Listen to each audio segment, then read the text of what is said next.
next speaker is Christian, who's a PhD student at EPFL, co-advised by Alessandro Chiesa and Carmela Troncoso. And he's worked on zero knowledge, fully homomorphic encryption, but today is going to talk about something real world in a very different way, which I'm very excited to see.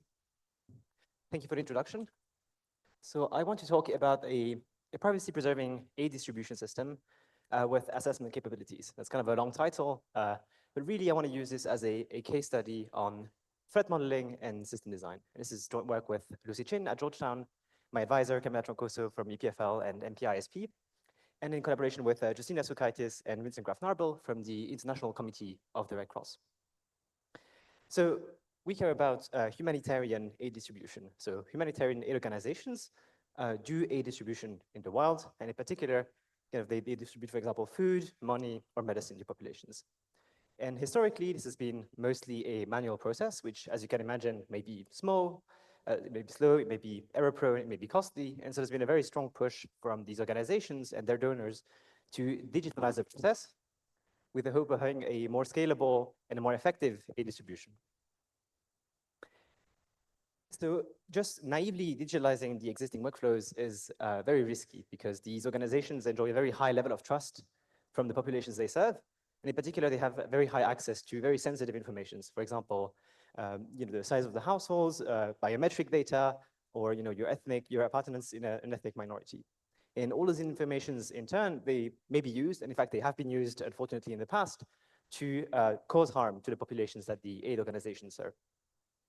So in order to kind of address these challenges, some of my former and current colleagues in Carmela Troncoso's lab have developed end-to-end systems that are both kind of scalable and digitalized, but also provide strong security and privacy guarantees to, in this case, allow more effective humanitarian aid distribution.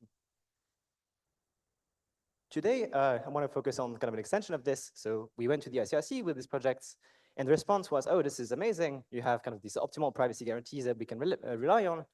But in practice, we also need to, well, maybe know whether the distribution was actually successful, whether we reach the right people, whether we do not discriminate against different subpopulations. So in practice, they needed some additional assessments on the side.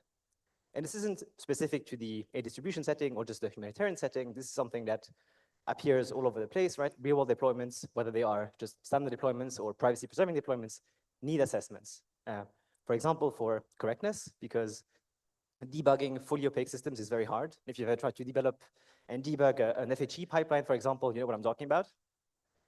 It's also useful for transparency, for example, towards the users, towards the donors in this case, to make sure that the funds that are donated actually go towards aid distribution and not somewhere else.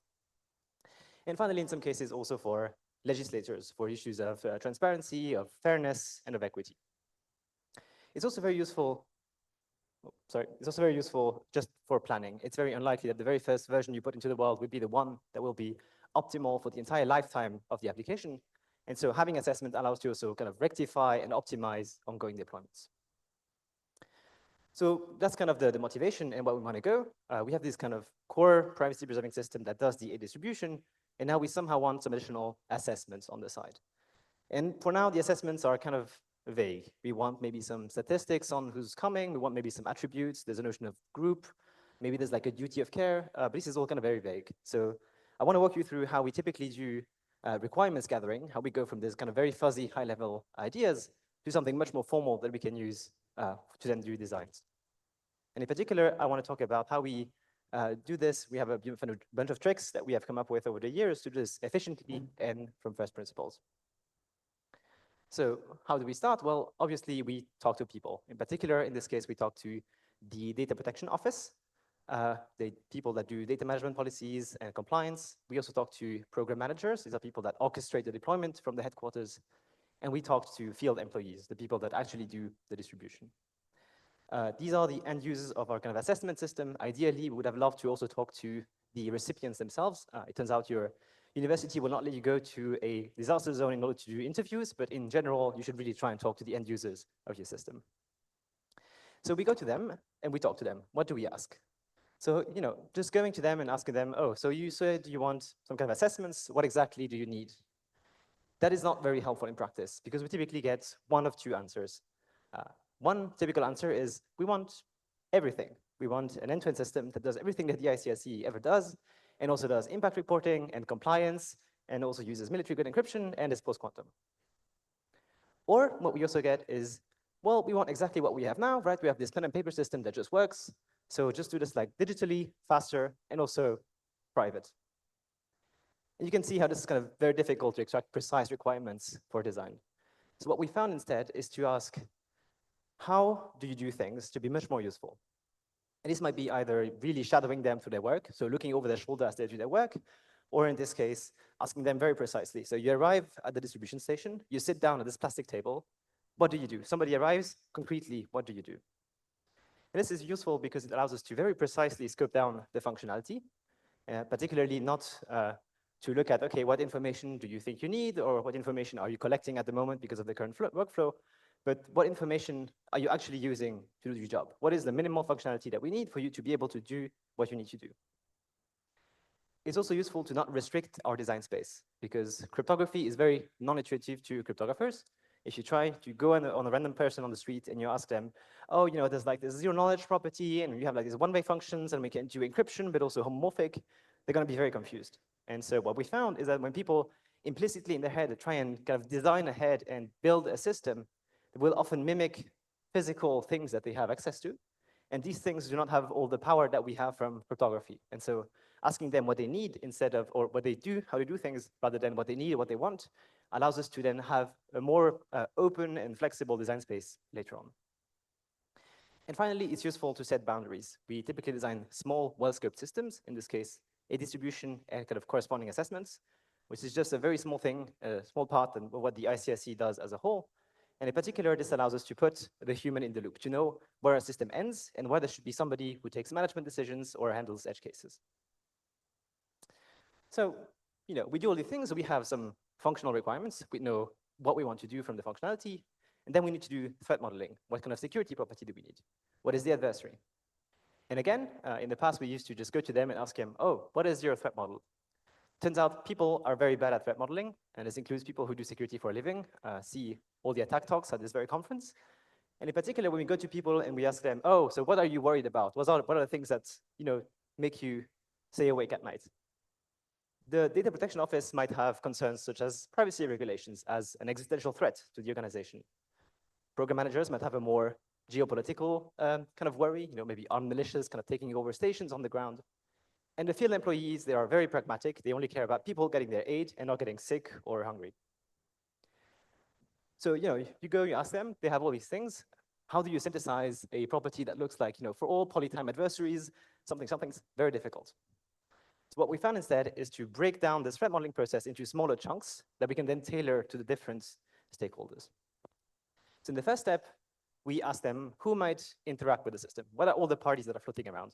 Here, this would be maybe the recipients, the headquarters in Geneva, the internet service provider, the nation state in which you're operating, and so on. Then at the second step, we try to figure out what information might the system need. So imagine the system is a black box. Some things need to get into the black box. Some things need to get out. What kind of information do you need for the functionality to make sense? And this is often a much more collaborative back and forth between us and them to really figure out, okay, what do we care about in this environment? And here might be, you know, maybe biometrics, might be the entitlement, how much aid they're allowed to receive, maybe some information about them. For example, is this recipient pregnant or not? Are they part of this ethnic group? And so on. And then the third, to arrange those into a matrix. So we look at each piece of information and each party, and we ask, what concrete harm happens if this piece of information leaks to this party?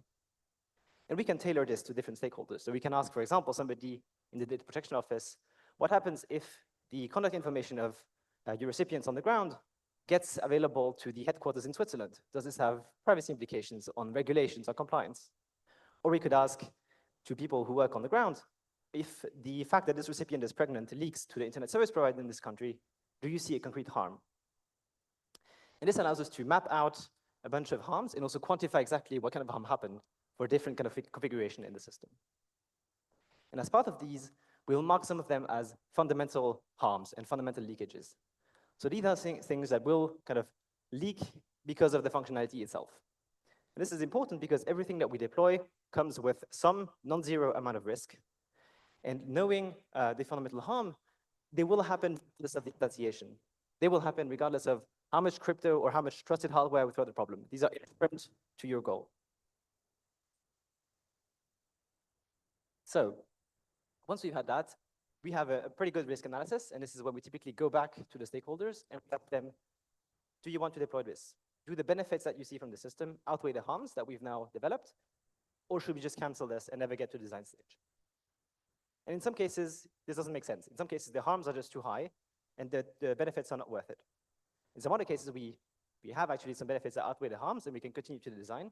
And then this is also very useful for us to understand what pieces of information do we not need to protect, right? And this, roughly, you can think of this as being the trivial wins that we will use later in our security games.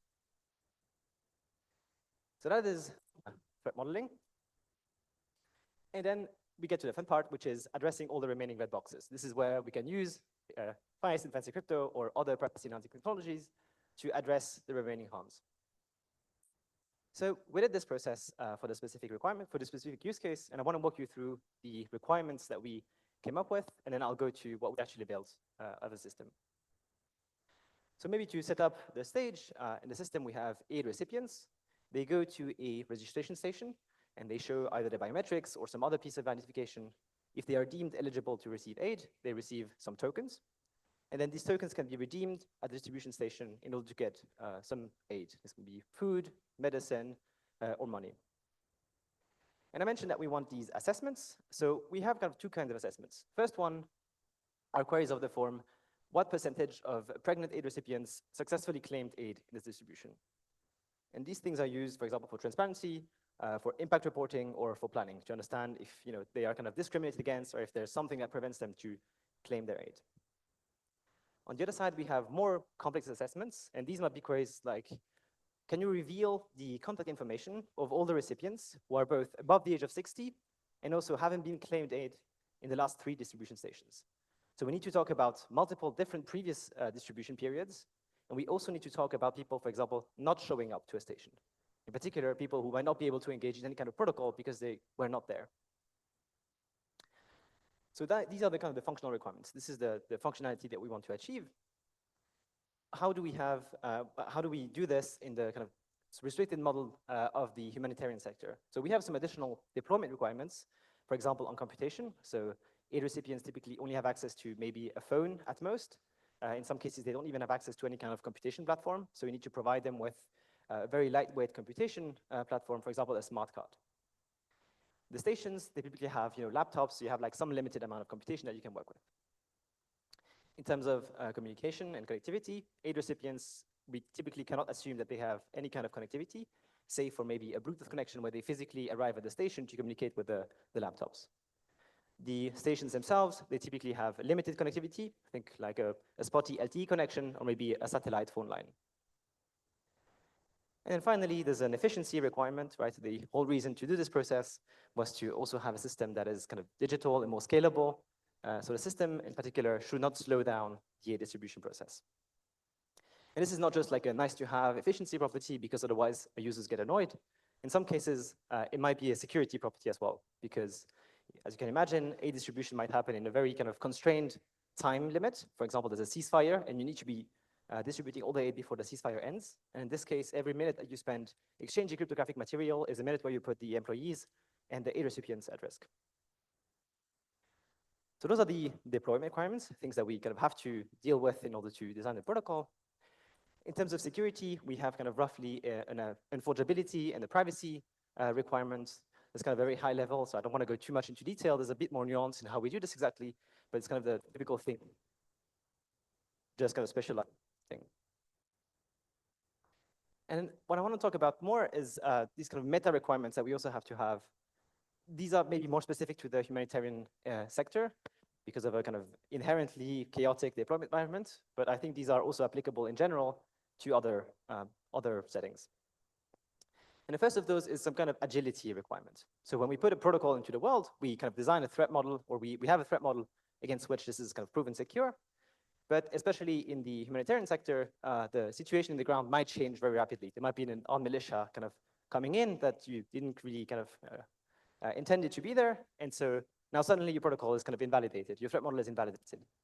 So what you want to do ideally is to be able to either safely deploy a stronger protocol that may be slower, less efficient, but is secure against this newer threat model, or to safely shut down the existing protocol. And we should, in the case of the shutdown, we should also do so without impacting the rest of the system. For example, here, maybe we want to shut down the assessments collection and evaluation, but still keep the A distribution running. And kind of as a dual property, we have something that we call graceful degradation. So in the period between you detecting that the threat model has been invalidating and the protocol being kind of deployed or shut down, your protocol will fail. It will not be fully secure against this new threat model. But it shouldn't fail catastrophically. It should maybe do minimal harm.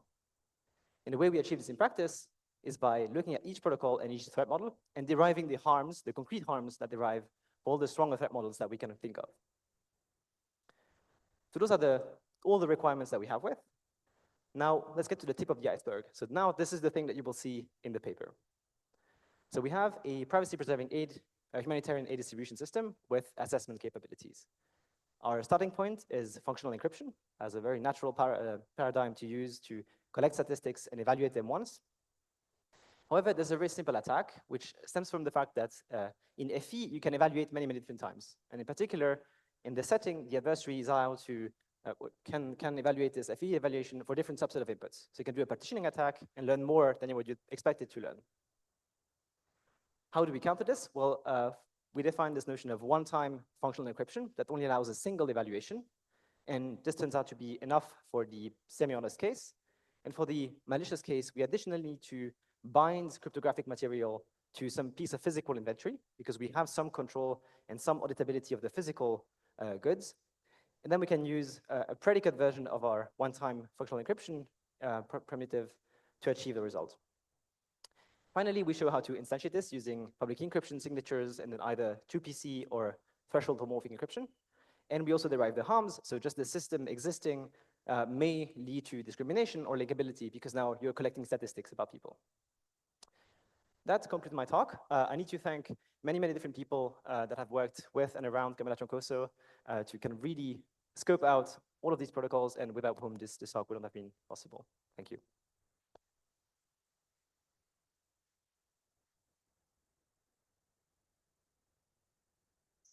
Time for a couple questions.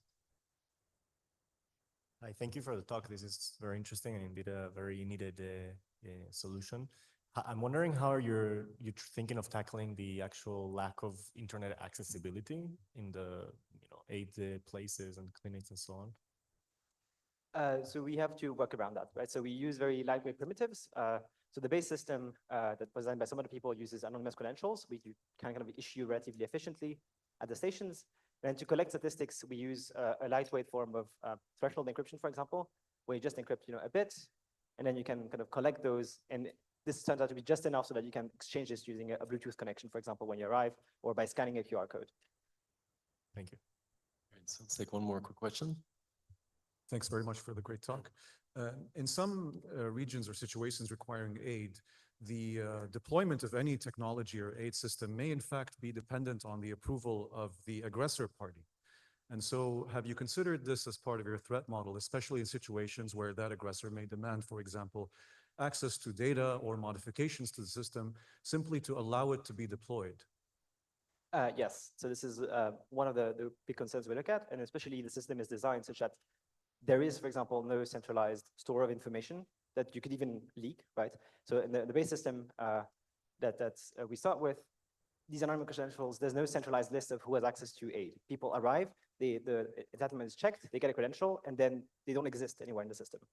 So that's one example where you can address this and remove information. And same here, you would only really collect the statistics, and you would aggregate those and thresholdize those to make sure that they're kind of safe to output potentially.